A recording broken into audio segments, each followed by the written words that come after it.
I discovered that my husband of several decades had been having an affair. The other woman was just 20 years old, much younger than me. When I confronted my husband, he coldly said, "Divorce me for her. You can have custody of the kids." My world shattered, leaving me speechless. To make matters worse, he had gotten his mistress pregnant. I told our daughters about the situation. Embracing their suggestion, I decided to take drastic measures. "Just you wait, I'll get you back soon," I vowed silently. My name is Natalie Johnson, 47 years old. I married John, who was the same age when I was 25. In the blink of an eye, 20 years had passed. We have 3 daughters, the oldest in college, the second and third in high school. They're not fully independent yet, but they're at an age when they can manage things on their own. Now that the children were more independent, I was able to immerse myself in the work I love. I've been working for a major corporation since before I got married, and I earn more than my husband. Additionally, the house we live in was inherited from my parents, so we have no mortgage payments and live comfortably.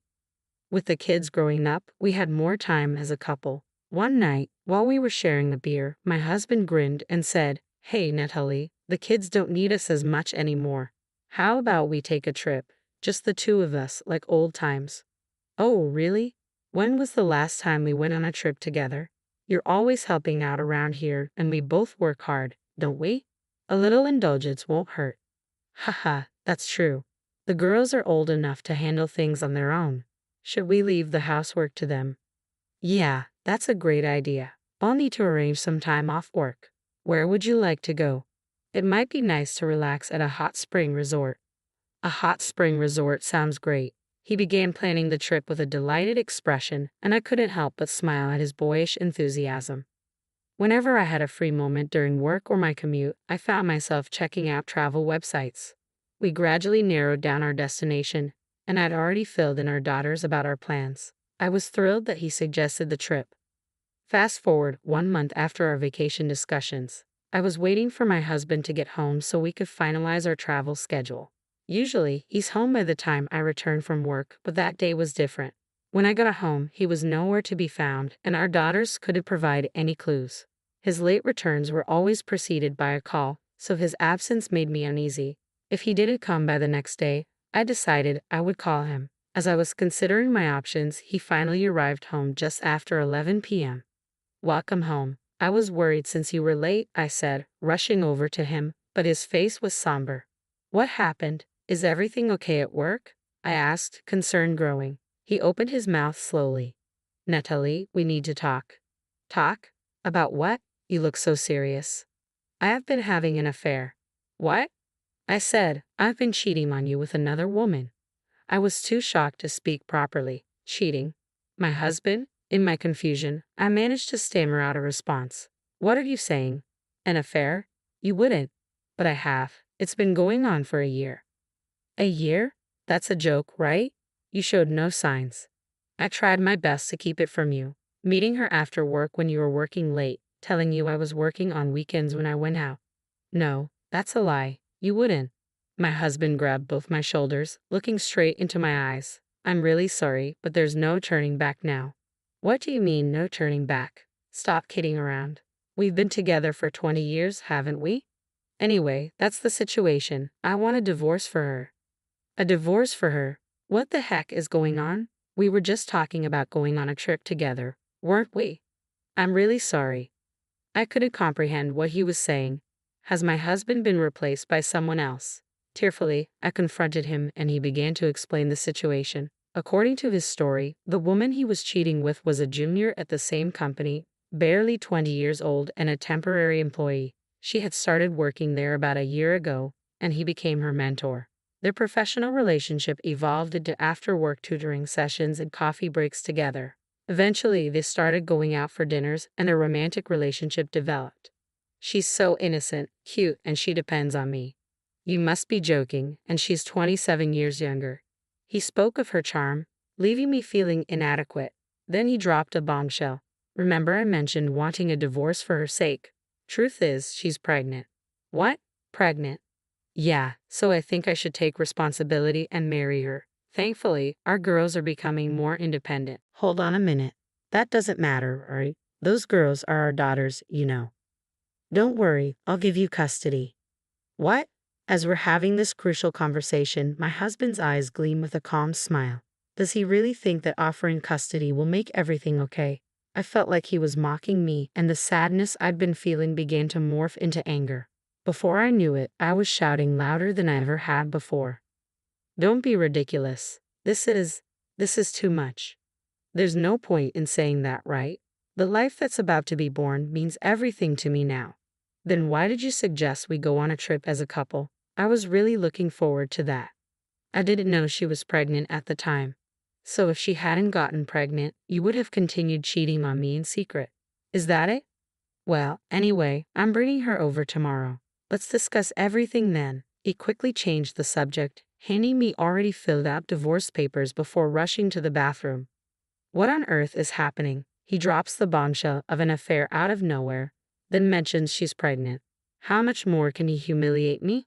I had prepared dinner for him, waited anxiously, and now I felt utterly foolish. Chaotic emotions swirled within me, but no matter how furious I became, the situation remained unchanged. I decided to confront my husband's affair head-on. The next day, as he had promised, he brought his mistress over. I instructed our daughters to stay in their rooms and had my husband and his mistress, who introduced herself as Lisa, sit on the couch. I am truly sorry for all of this, Lisa said, bowing her head as she sat down. Your apology doesn't change anything. My husband and I have 3 daughters, I replied firmly. I understand that, but for the sake of our child in my womb, could you please divorce John? Lisa requested calmly. What? Why should I destroy my family for your child's sake? I couldn't believe her audacity. Anger surged through me, and I raised my voice. This is absurd. Lisa looked shocked, covering her mouth with her hand. My husband turned to her with concern. Hey, Lisa, are you okay? I'm sorry, John. I'm feeling a bit, must be morning sickness, Lisa said, her voice wavering. Right. What do you need? Should I show you to the bathroom?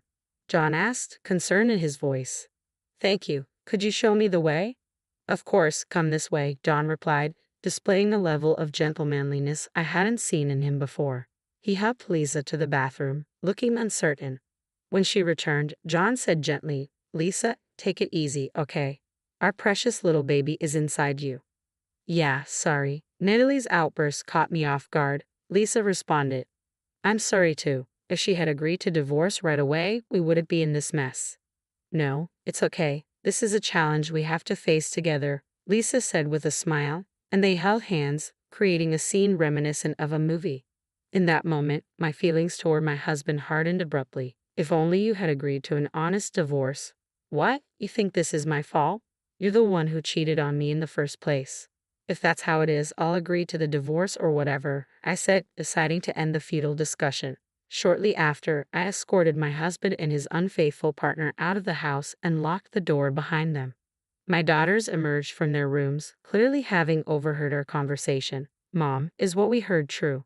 My eldest daughter asked, her voice filled with concern. I nodded silently, unable to conceal the truth any longer. I called them into the living room to discuss their father's affair.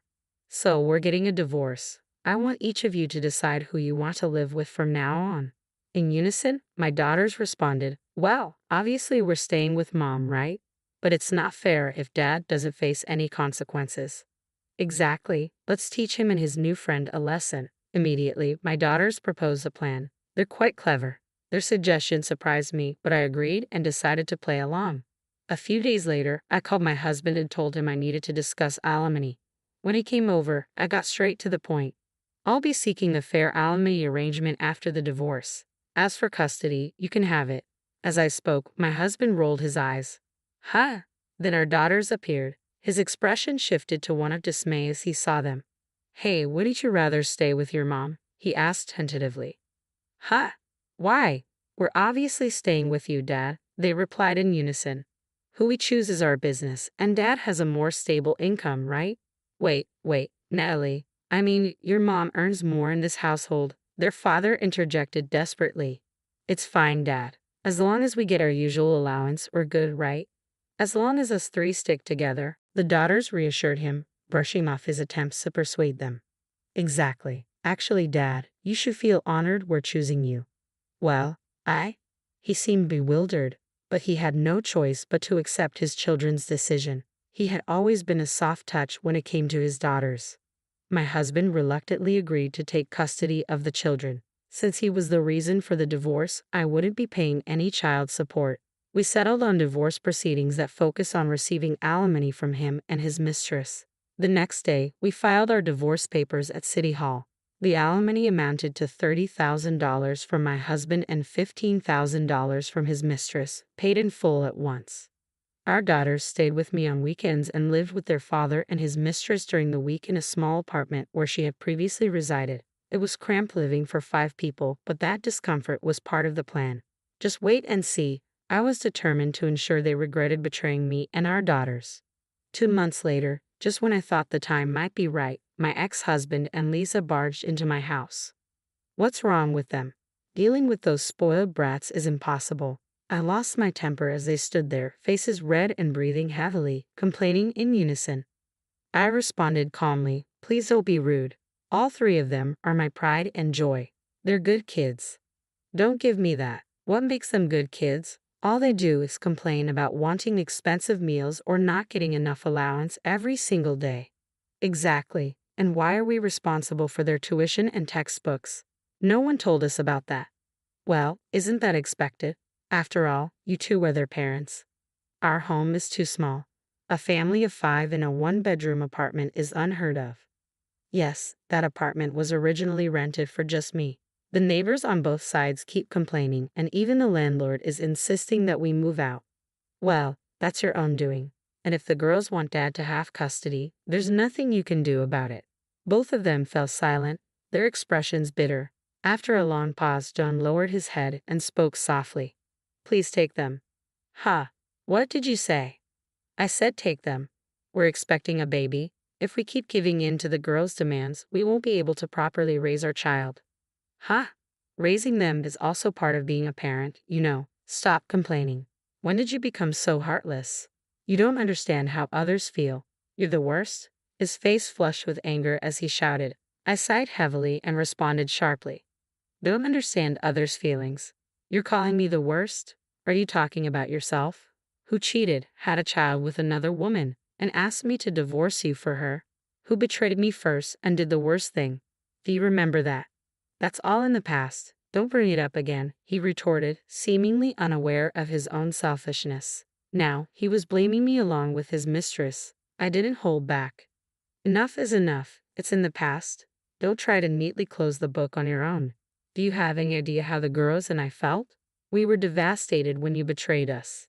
Despite that, you continue to be selfish." But I already apologized for the affair, didn't I? "Please just take them in," John pleaded.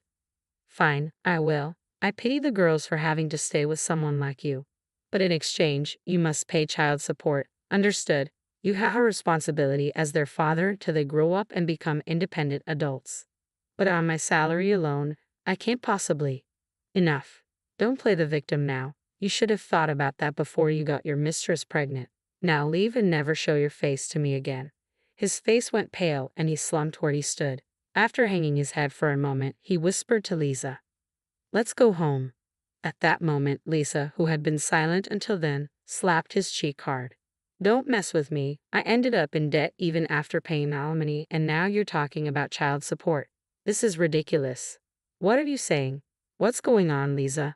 What do you mean by lie? Weren't we planning to raise our child together?" "There is no child." Time froze as his mistress dropped the bombshell. He started questioning her in disbelief. "No. No child? Was the pregnancy a lie? I thought you were wealthy, so I wanted to marry you." "What?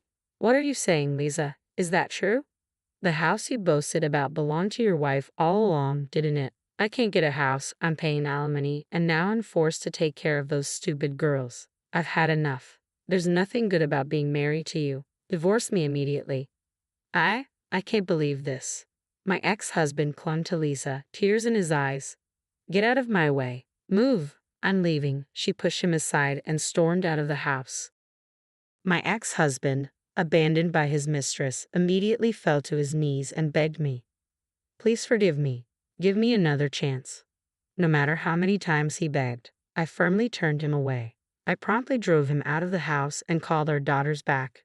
From that moment, I officially regained custody of our daughters and demanded child support from my ex-husband. Supporting 3 children must have been a heavy burden for him, having depleted his savings with alimony payments. Moreover, their workplace witnessed the confrontation between him and Lisa, spreading the news about their relationship rapidly. Lisa's contract was terminated, and my ex-husband was demoted to a less significant department. His salary was reduced, and facing an even tougher financial situation, he seemed to struggle to make ends meet each month. Reportedly, he can't even afford proper meals now and appears to have become quite bitter. When I shared the story with our daughters, they high-fived each other with wide smiles. Their plan had worked brilliantly, and the 4 of us celebrated together. From this point forward, our life as a family of 4 women began. Despite the absence of their father, I am committed to taking full responsibility as a parent and raising my daughters to become